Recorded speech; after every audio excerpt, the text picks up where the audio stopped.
మీ కుటుంబ శాంతి, ఆరోగ్యం, ఆర్థిక అభివృద్ధి కోసం రుద్రాక్ష మహాపూజలో తప్పక పాల్గొనండి. ఇప్పుడే నమోదు చేసుకోండి. నమస్తే రమగారు. నమస్తే జయ. రమగారు, ఎక్కువగా నెగటివ్ ఆలోచనలు వస్తూ ఉంటే ఏం చేయాలి? అది చెడుకు సంకేతమా?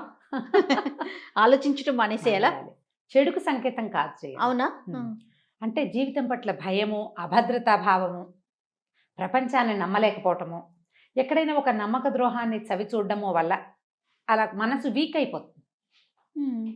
భయం. మరి పిల్లలకి ఇప్పుడు పెద్దవాళ్ళం అంటే కొంచెం ప్రపంచాన్ని చూస్తుంటాం కాబట్టి తెలుస్తుంది. పిల్లలకి వస్తా ఉంటే ఎప్పుడు నెగిటివ్ గానే ఆలోచిస్తా ఉంటే అంటే ఎలాంటి చూసిన నెగటివ్ ప్రభావం అంటారా? కాదు, ఎలాంటిదంటే నేను ఎగ్జామ్ బాగా రాయనేమో, లేకపోతే నాకు అది కొనీరేమో, అమ్మకి ఏదైనా అవుతుందేమో, నాన్నకి ఏదైనా అవుతుందేమో, బయటకు వెళ్తే మళ్ళీ తిరిగి ఇంటికి రారేమో, ఇలాంటి ఆలోచనలు ఉన్న పిల్లల్ని నేను చూసాను రమ్మగారు. అంటే బయటకు వెళ్తే తిరిగి రాలేనేమో అని కాదు, కానీ ఎగ్జామ్స్ వాటి పట్ల బాగా రాస్తానో రాయనో అని బెంగ ఉందంటే భయం ఉందన్నమాట. బాగా రాకపోతే భయం వేస్తుంది. సబ్జెక్ట్ రాకపోతే వాళ్ళు ధైర్యంగా ఉండటం లేదు. వచ్చిన దాని పట్ల నాకు వచ్చేసింది అనుకోవట్లా. కొంతమందికి రాకపోయినా ఏ భయమూ ఉండదు వాళ్ళకి. కొంతమందికి ఏంటంటే చదువుతారు, మర్చిపోతున్నాం అనిపిస్తుంది, మర్చిపోతారు, రాసేటప్పుడు గుర్తురాదు. భయం వల్ల ఇది జరుగుతాయి. వాళ్ళకి ఆ భయాన్ని పోగొట్టాలి. ఆ భయాన్ని పోగొట్టాలంటే పిల్లలకి ప్రధానమైనది ఏంటంటే మంచి ఫిజికల్ ఎక్సర్సైజ్ ఉంచాలి చేయం. తర్వాత ఎంతసేపు భయపెట్టినట్టు మాట్లాడకూడదు. వాళ్ళు వస్తారు, వీళ్ళు వస్తారు, అదిగో తాత వచ్చి కొడతాడు, అట్లాంటివి చెప్పకూడదు. వాళ్ళు ఊరుకోరు, వీళ్ళు ఊరుకోరు, ఆంటీ కొడుతుంది, ఇట్లా చెప్పకూడదు.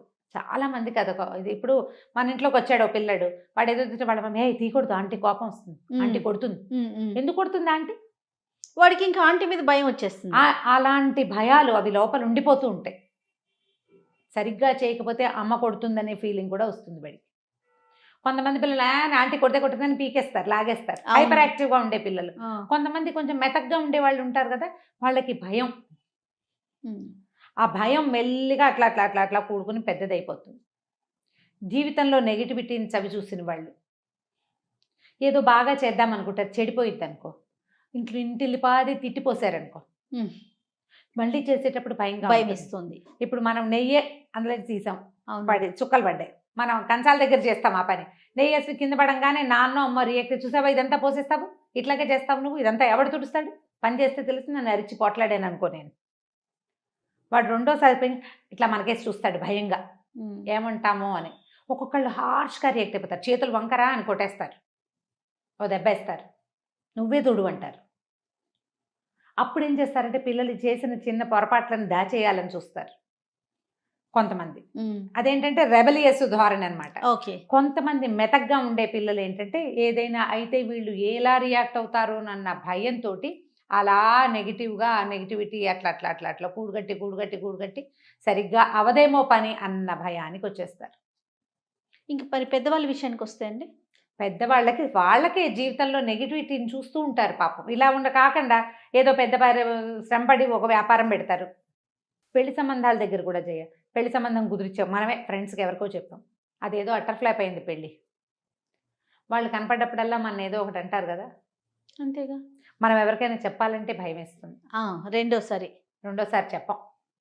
ఏదైనా మాట తేడా వస్తే మళ్ళా చెప్పడానికి భయం వేస్తుంది. ఆ భయం లోపల ఉండిపోతుంది. ఇవి మామూలు విషయాలైతే మనకి చిన్నతనం నుంచి ఏర్పడిన భయాలే నెగిటివ్ థాట్స్కి కారణం అవుతాయి. కొంచెం సినికల్గా ఆలోచించడం, ఎంతసేపు కింద మనని మనం తక్కువ అంచనా వేసుకోవటం. ఆ తక్కువ అంచనా వేసుకోవటం వాళ్ళకి స్వాభావికంగా ఉన్నా కూడా కొంత చుట్టూత పరిస్థితులు, పేరెంట్స్, పైనున్న అన్నయ్యలు అక్కయ్యలు గట్టి స్ట్రాంగ్ పర్సనాలిటీ, ఈ రెండో వాడికి పెద్దగా పని రాదనుకో, వీడు ఎప్పుడు అలా ఇన్ఫీరియర్గానే ఉంటాడు. నేనేది సరిగ్గా చేయను, నాకేది సరిగ్గా రాదు, అలాంటి భావాల్లో ఉంటారు. నెగిటివ్ థాట్స్ వస్తూ ఉంటాయి. అయితే ఈ నెగిటివ్ థాట్స్ రావడానికి కారణాలు 100 ఉన్నాయి. దాన్ని వదిలేద్దాం. దేనివల్ల ఇది వచ్చింది కాదు, అది పోగొట్టుకోవటం ఎట్లా అనేది మనకి ఇంపార్టెంట్. మనకే ఎప్పుడు నెగిటివ్ థాట్స్ వస్తాయి. బయటికి వెళ్ళిన వాళ్ళు ఇంటికి సరిగా సజావుగా రారనిపిస్తుంది. భర్త ఏదో ఊరెళ్ళాడు, సరిగా వస్తాడో రాడు, ఏదైనా అయిపోతుంది, అక్కడ ప్రమాదం జరిగింది, కీడు శంకిస్తూ ఉంటుంది మనసు. ఫోన్ మోగితే భయం వేస్తుంది, లేట్ అయితే భయం అని టెన్షన్ వచ్చేసి వీళ్ళకి వామిటింగ్స్ అయిపోతాయి, మోషన్స్ అయిపోతాయి, ఏడ్చేస్తారు, డిప్రెస్డ్గా అయిపోతారు, భయం వేస్తూ ఉంటుంది. భగవంతుడిని సహాయం తీసుకోవాలి ఇలాంటి వాళ్ళు. ఓకే. ఏదైనా చదవటం, భగవన్నామాలు రాయటం, కూర్చుని ధ్యానం చేయటం స్థిమితంగా. ఒక తెల్లటి చుక్క, ఒక మంచి కలర్ఫుల్ చుక్క ఒకటి పెట్టుకోవటం గోడ మీద, దానికేసి చూస్తూ ఉండటం. అప్పుడు వాళ్ళు ఎవరో బయటికి వెళ్ళినప్పుడు నువ్వు ఇప్పుడు ప్రాక్టీస్ చేయకూడదు. వాళ్ళు బయటికి వెళ్ళినప్పుడు నువ్వు ఇది చూడడం కాదు, నీకు ఆ రకమైన ధోరణి ఉంటే నువ్వు ముందు నుంచి దీన్ని అలవర్చుకోవాలి. ఎట్లా రమ్మగారు? తెల్లటి చుక్క ఒక పెట్టుకోవడం. గోడ మీద ఒక డాట్ పెడతాం. మన గోడ ఆకుపచ్చ గోడ ఉందనుకో, లేకపోతే తెల్ల గోడ ఉంది, దాని మీద ఒక గ్రీన్ చుక్క లేదా ఒక రెడ్ చుక్క పెట్టుకోండి. నెయిల్ పాలిష్తో పెడితే సరిపోతుంది. దానికి కొంచెం దూరంగా కూర్చోండి, దానికి వేసే చూస్తూ ఉంటే దృష్టి మనకి ఫోకస్ పెరుగుతుంది దాని మీదకి.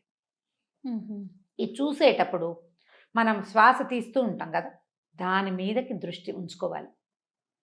మనం గాలి లోపల తీసుకుంటున్నాము, వదిలిపెడుతున్నాము. మామూలుగా ఇన్వాలంటరీగా నడిచిపోతాయి క్రియలు, తెలియదు మనం. ఇలాంటప్పుడు ఇలా భయంగా ఉండేవాళ్ళు ఇక్కడ శ్వాస మీద కనుక ధ్యాస పెడితే భయం తగ్గిపోతుంది. ఓకే. ప్లెంటీ ఆఫ్ ఆక్సిజన్ బ్రెయిన్కి అందుతుంది. ఆ భయం గొలిపే ఏదైతే ఉందో అది ఆక్సిజన్తో పక్కకి తొలిగిపోతుంది. ఇది అలవర్చుకోవాలి. ఏదైనా ఒక భగవన్నామం అలవర్చుకోండి, చదువుకోవటం, కొన్ని శ్లోకాలు చదవటం, ఎక్కువసేపు చేయటం. ఆపదామ భర్తారం లాంటి శ్లోకాన్ని నెంబర్ ఆఫ్ టైమ్స్ చదువుకోవటం. ఒక వెంకటేశ్వర నమో నమో వెంకటేశాయ, ఓం నమో వాసు భగవతే వాసుదేవాయ, లేకపోతే జయ శ్రీరామ రాసంగ శ్రీరామ, మనకు నచ్చిన విధంగా ఒక పుస్తకం ఏదైనా పెట్టుకుని మీరు అలాంటి భయం వచ్చినప్పుడు రోజువారీ రాసే అలవాటు ఉన్న వాళ్ళు ఎవరైనా బయటికి వెళ్ళి వాళ్ళు ఇంకా రాలేదు అని అనిపించినప్పుడు ఆ పుస్తకం దగ్గర పెట్టుకుని కూర్చొని రాసుకోండి. బుద్ధికి భయం తగ్గి కొంచెం ఫోకస్ వచ్చి పాజిటివ్ ఎనర్జీ వస్తుంది. దీన్ని నమ్మి చేయవలసిందే ఇది. అయిందా? ఇప్పుడు కొంచెం స్టూడెంట్స్లో భయాలు, సరిగా ఇంటర్వ్యూ బాగా చెయ్యమేమో, చేశాక ఏమవుతుందో కాదు, చేయలేమేమో, సకాలంలో చేరలేమేమో, ఇలాంటి భయం ఉన్న పిల్లల్ని ప్రధానంగా గాలి బాగా తీసుకో అని అలవాటు చేయండి. గాలి తీసుకో అని వదిలిపెట్టేయాలి. నిట్టూర్చటం, ఇది ఎంత ఉపయోగపడుతుందో జయ, నువ్వు ఇప్పుడు ఏ పాయింట్ అడిగినా అన్నింటినీ దీనికే కరెక్ట్ చేస్తాను నేను. గాలి తీసుకోవటం, మనం నిట్టూరుస్తాం. ఇప్పుడు బాగా నెప్పెడుతుంది అనుకో, నువ్వు అని మూలుగుతారు జనం. ఈ మూలుగు ఎందుకు మూలుగుతురా అని పొట్లాడుతుంటారు కొంతమంది. మూలిగేసరికల్లా ఏమవుతుంది, మూలిగేటప్పుడు గాలి నిశ్వాసం బాగా ఎక్కువగా బయటకు వచ్చేస్తుంది. అవునవును. ఒక రిలాక్స్డ్ ఫీల్ వస్తుంది. గమనించి చూడండి.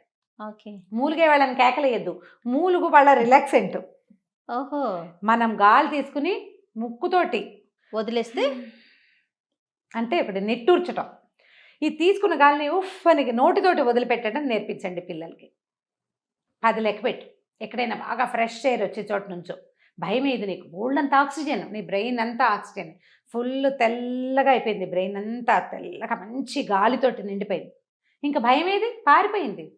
ఎక్కడ తెలుపు ఉంటుందో అక్కడ నలుపు ఉండదు, ఎక్కడ లైట్ ఉంటుందో అక్కడ చీకటి ఉండదు.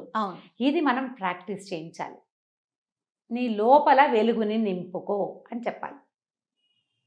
లోపల వెలుగుని నింపాలంటే ఎట్లా ట్రై చేయాలి? ఈ చుక్కలు లాంటివి కళ్ళు మూసుకుని బోల్డ్ అంత లైట్తో నా బ్రెయిన్ అంతా నిండిపోయింది, నా హార్ట్ అంతా నిండిపోయింది అని ఫీల్ అవ్వటం.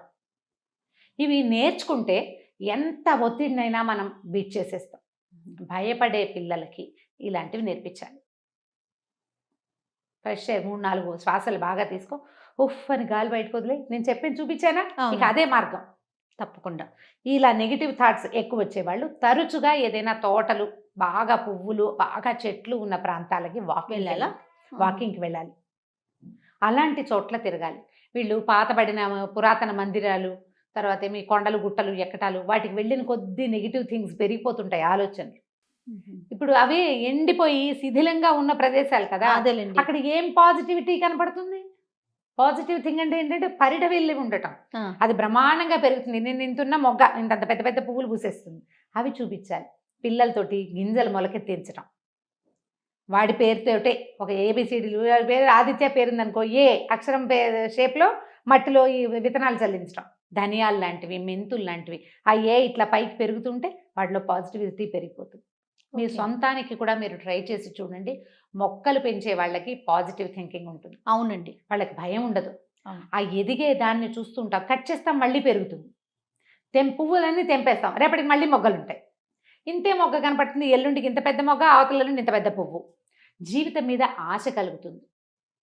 మీకు నిరాశావాదం ఉన్నా లేదా నెగిటివ్ థాట్స్ వస్తున్నా మంచి గాలిని పీల్చటం, ప్రపంచంలో ఉన్న సౌందర్యాన్ని ఆస్వాదించేందుకు అలవాటు చేసుకుంటే ఇవి తొలగిపోతాయి. డెఫినెట్గా ఫుల్ గ్రీనరీ కావాలి మనకి. అంతే. మనం కాంక్రీట్ అంటే జంగిల్లో ఉంటే దృష్టిని మరల్చాలి. అంతే మరల్చాలి. కదరా మేడం? అంతే అంతే, అంతకంటే ఏం ఉండదు. ఏం లేదు, చీకటిగా ఉంది, ఏం చేస్తావు? వెలుగులోకి వెళ్ళు. అంతే. లేదా అక్కడ వెలుగు తెచ్చుకో, తెచ్చుకో. లైట్ వేసుకో అక్కడ ఒకటి, దాంతోటే సరిపోతుంది. ఇంకేం చెయ్యక్కర్లా. జస్ట్ మన ఆలోచనల్ని మార్చుకోవాలి. నీకు చాలా టెన్షన్గా ఉంటే గాల్లో కాసేపు నడు, మొక్కల మధ్య నడు, తగ్గిపోతుంది. చెట్టు మొక్కలు పెంచండి ఇంట్లో, చిన్న చిన్నవి. పిల్లలు వాళ్ళ సొంత మొక్కలు వాళ్ళు పెంచుకునేలాగా ఎంకరేజ్ చేయండి. తరచుగా ఏమైనా గిఫ్ట్లు ఇచ్చేటప్పుడు ఒక మొక్కలు, చిన్న చిన్న కుండీలు, ఒక మనీ ప్లాంట్లు, పెద్దగా గాలి అవసరం, ఎండ అవసరం లేని మొక్కలు ఇప్పుడు చాలా కనపడుతున్నాయి. అవును. వాడి మొక్క వాడే పెంచుకుంటాడు. ఓకే. ఒంటరిగా ఉన్న పిల్లలకి పెట్స్ కూడా చాలా సహాయం చేస్తాయి. కుక్క పిల్లలు, అవునవును. అలాంటి వాటిని కూడా. కాకపోతే దాని మీదే ప్రాణం పెట్టుకుని ఉండటాలు అవి చేయనివ్వకుండా చూసుకోండి. కానీ పెట్స్ లేదా బయట అబండన్గా కుక్కలు తిరుగుతుంటాయా, ఏదో ఒక కుక్కకి పిలిచి వాకిట్లో అన్నం పెట్టడం, వాడు ఆ కుక్కతో కొంచెం స్పెండ్ చేస్తాడు కాస్త, ఇది మనది అనే ఫీల్ ఉంటుంది వాడికి. అలాంటప్పుడు కూడా ఈ నెగిటివ్ థాట్స్ తగ్గిపోతాయి. డెఫినెట్గా మంచి టిప్స్ చెప్పారు అమ్మగారు. నమస్తే. నమస్తే.